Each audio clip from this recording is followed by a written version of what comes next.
I had always felt invisible at my father's gatherings. The men who came over, his friends from college or work, treated me as little more than background noise. I was the kid, the hey there, sport afterthought. But James was different. James had been my dad's best friend since their university days. At 42, he was tall and broad-shouldered, with a calm confidence that drew people to him. He was an architect, creative and sharp, with a way of making every conversation feel like it mattered. To me, he'd always been kind, but I had never thought much beyond that. Not until this summer. It was during one of my father's weekend barbecues, the kind where smoke and laughter filled the backyard, that I first noticed him in a different light. He was standing by the grill, rolling up his sleeves, and something about the way his arms flexed struck me differently than before. I turned away quickly, my cheeks burning, unsure of what had just happened. Later, as I was collecting plates from the table, James stepped in to help. "Hannah, you've grown up so much," he said, smiling warmly. "I remember when you'd barely reach the counter." I rolled my eyes playfully. "Well, I'm not that kid anymore." "No, you're not," he said, his tone shifting slightly. His eyes lingered for a moment, and I felt something unfamiliar flicker in the air between us. In the days that followed, I found myself thinking about that moment. I tried to dismiss it as nothing, just an adult being polite. But when James came by the following week to drop off some tools he'd borrowed from my dad, I felt the same flutter in my chest when I saw him. "Your dad home?" he asked, standing in the doorway. "No, he's running errands," I said. "But you can come in if you want." He hesitated, then nodded.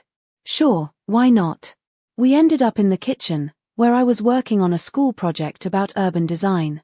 James leaned over the table to look at my work, offering suggestions that were far more insightful than anything my teacher had said. "You're really talented," he said, his hand briefly brushing my shoulder as he pointed to a detail on the page. The touch was casual, fleeting, but it sent a jolt through me. I glanced at him, hoping my face wasn't betraying how my heart was racing. His expression was calm, focused, as if nothing unusual had happened. I wondered if I was imagining the tension I felt or if he sensed it too.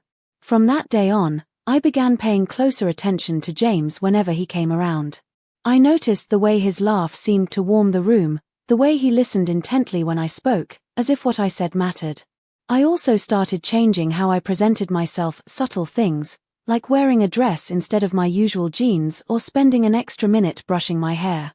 I told myself it was silly, that it didn't matter, but part of me hoped he would notice. And he did. "Is that a new dress?" he asked one evening, his voice casual but his eyes curious.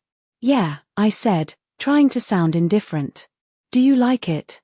"It suits you," he said, and the warmth in his smile made my chest tighten.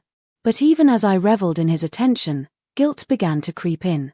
I knew how wrong it was to feel this way about my dad's friend, someone so much older than me.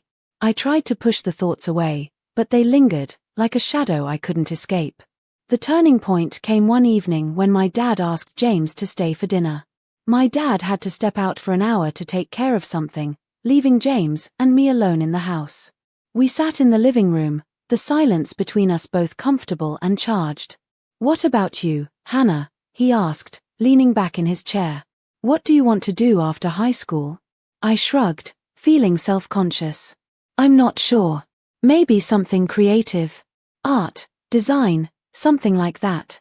"You'd be great at that," he said. "You've got the eye for it. And the determination." His words felt sincere, and for a moment, I forgot the awkwardness of our age difference. "Thanks," I said, meeting his gaze. "It's nice to feel like someone believes in me." He frowned slightly. "Your parents don't." "They do," I said quickly. "But sometimes, I feel like they still see me as a little kid. Like I haven't changed at all." James nodded, his expression thoughtful. "It's hard for parents to see their kids grow up. But you're not a kid, Hannah. You're smart, talented, you're going places." His words touched something deep inside me, a longing I hadn't even realized I carried. Before I knew what I was doing, I reached out and placed my hand on his. The room went still. James looked at our hands, then at me, his eyes wide with surprise. "Hannah," he said softly, pulling his hand away, You're an extraordinary young woman. But this can't happen. I felt like the air had been knocked out of me. I'm sorry, I whispered, my face burning. It's okay, he said gently. But there are boundaries we have to respect. I avoided James after that. The shame was too much to face. I buried myself in schoolwork and art, trying to forget what had happened, but the memory of that night lingered, a mix of embarrassment and something I couldn't quite name. Then one day, a letter arrived. It was from James. Hannah, it began, I wanted to write this because I think you deserve to hear it. You're an amazing person, and I have no doubt you'll achieve incredible things in your life. What you're feeling is natural, it's part of growing up and figuring out the world. But I hope you know that your worth isn't tied to anyone else's attention. You're enough, all on your own. Keep being brave, and keep creating. The world needs people like you. His words brought tears to my eyes. For the first time, I felt a sense of closure, not because the feelings had vanished, but because I understood them. Years later, I look back on that summer not with regret, but with gratitude.